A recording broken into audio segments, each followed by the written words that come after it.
Hello అండి, నమస్తే. Welcome back to silkies foods. నేను మీ సౌజన్య. ఈ వీడియోలో మరో మంచి రెసిపీతో మీ ముందుకైతే వచ్చేసాను. చామదుంపల వేపుడు అండి. రసం, పప్పుచారు, సాంబారు ఇలాంటి వాటిల్లోకి సైడ్ డిష్గా చాలా బాగుంటుందండి. చాలా సింపుల్ అండ్ ఈజీ రెసిపీ. మీరు కూడా ట్రై చేయాలంటే వీడియోని స్కిప్ చేయకుండా ఫుల్గా చూసేయండి. మరిన్ని రెసిపీస్ కోసం మన ఛానల్ని సబ్స్క్రైబ్ చేసుకొని పక్కనే ఉన్న బెల్ని క్లిక్ చేసి ఆల్ అనే ఆప్షన్ ఆన్ చేసుకున్నట్లయితే నేను ఎప్పుడు వీడియో పెట్టినా మీకు నోటిఫికేషన్ అనేది వస్తుంది. ప్రాసెస్ చూసేయండి. ముందుగా చామదుంపలు ఇక్కడ నేను 300 గ్రాములు తీసుకున్నాను. మీకు క్లోజప్లో చూపిస్తున్నాను చూడండి. చామదుంపలు అంటే ఇలా ఉంటాయండి. ఇప్పుడు ఒక పెద్ద గిన్నె తీసుకొని అందులో ఆ చామదుంపలన్నీ వేసుకోవాలి. పెద్దగా ఉన్న వాటిని రెండు ముక్కలుగా కట్ చేసుకొని వేసుకోండి, త్వరగా ఉడుకుతాయి. ఇప్పుడు ముక్కలు మునిగేంత వరకు నీళ్లు పోసుకొని స్టవ్ వెలిగించుకొని స్టవ్ పైన గిన్నె పెట్టేసుకొని అవి మెత్తగా ఉడికేంత వరకు ఉడికించాలి.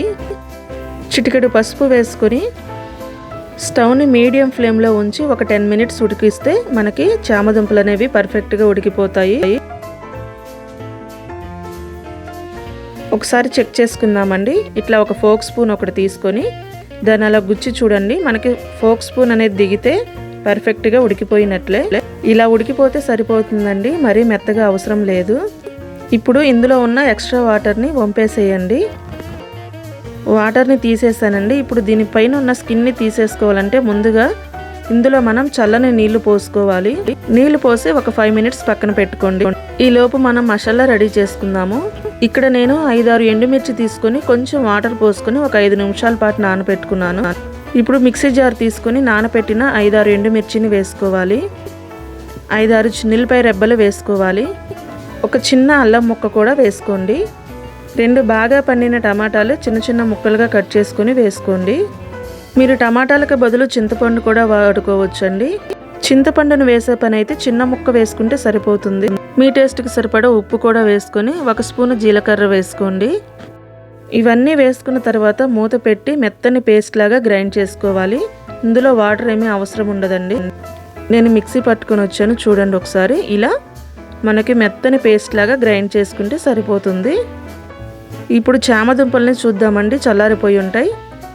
చల్లారిపోయినాయండి పూర్తిగా. ఇప్పుడు వాటి మీద ఉన్న స్కిన్ అంతా కూడా ఇలా తీసేసుకోవాలి. అన్నిటి మీద స్కిన్ తీసేసిన తర్వాత ఇలా రౌండ్ షేప్లో చిన్న చిన్న ముక్కలుగా కట్ చేసుకోండి. ఇవి కాస్త జిగురుగా ఉంటాయండి, జారిపోతూ ఉంటాయి. కొంచెం కేర్ఫుల్గా కట్ చేసుకోండి. ఇవి బాగా మెత్తగా ఉడికిపోతే మీకు ఇలా కట్ చేసుకోవడానికి రాదండి, నలిగిపోతూ ఉంటాయి పట్టుకోగానే. చామదుంపలన్నీ ముక్కలుగా కట్ చేసుకున్న తర్వాత ఒక వెడల్పాటి గిన్నె తీసుకొని అందులో కట్ చేసుకున్న చామదుంపలు వేసుకోవాలి. ముందుగానే మిక్సీ పట్టుకున్న టమాటా పేస్ట్ని కూడా వేసుకోండి. ఇది ఫ్రై కాబట్టి మనకు కొంచెం ఆయిల్ ఎక్కువే పడుతుందండి. ఒక 3-4 స్పూన్ల వరకు ఆయిల్ కూడా వేసుకోండి.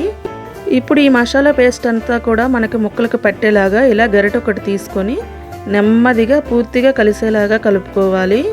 గట్టిగా ప్రెస్ చేస్తూ కలపొద్దండి. కొంచెం నెమ్మదిగా లైట్గా గరిటెతో ఇలా కలిపేసుకొని ఒక 5 మినిట్స్ పక్కన పెట్టుకోండి. ఇప్పుడు వాటిని ఫ్రై చేసుకోవడం కోసం స్టవ్ వెలిగించుకొని స్టవ్ పైన కడాయి పెట్టుకొని అందులో ఒక 1/2 స్పూన్ వరకు ఆయిల్ వేసుకోండి. అది కడాయి అంతా కూడా స్ప్రెడ్ చేసుకోండి.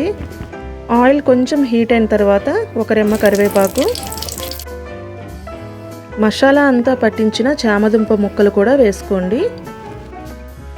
ఇప్పుడు స్టవ్ని సిమ్లో ఉంచి వేసుకున్న ముక్కల్ని ఇలా ఈవెన్గా ఆయిల్లో స్ప్రెడ్ చేసుకోవాలి. ముక్కలు ఆయిల్లో వేయగానే కలపకూడదండి. కలిపినట్లయితే మనకి కూర అనేది అంత కరెక్ట్గా రాదు.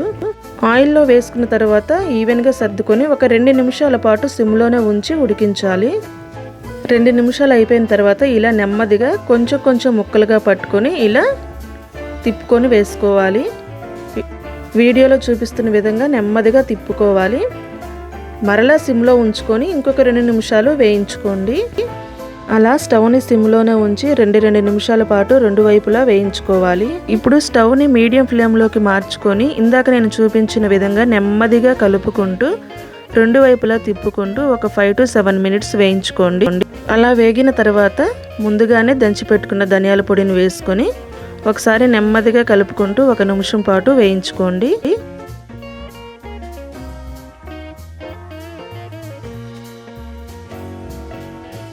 అంతేనండి, చాలా ఈజీగా మనకి చామదుంప సైడ్ డిష్ అనేది రెడీ అయిపోయినట్లే. ఇది చాలా అంటే చాలా టేస్టీగా ఉంటుందండి. ఒకసారి ఈ పద్ధతిలో మీరు కూడా ట్రై చేయండి. ట్రై చేసిన తర్వాత మీకు ఎలా వచ్చింది అనేది కామెంట్ చేసి చెప్పడం మర్చిపోవద్దు. మీకు నచ్చినట్లయితే లైక్ చేయండి, మీ ఫ్రెండ్స్కి అండ్ రిలేటివ్స్కి షేర్ చేయండి. మీరు లైక్ అండ్ కామెంట్ చేయడం వల్ల నాకు ఎంకరేజ్మెంట్గా ఉంటుందండి. ఇలాంటి మంచి రెసిపీస్ కోసం మన ఛానల్ని తప్పకుండా సబ్స్క్రైబ్ చేసుకోండి. పక్కన ఉన్న బెల్ని క్లిక్ చేసి ఆల్ అనే ఆప్షన్ ఆన్ చేసుకోండి.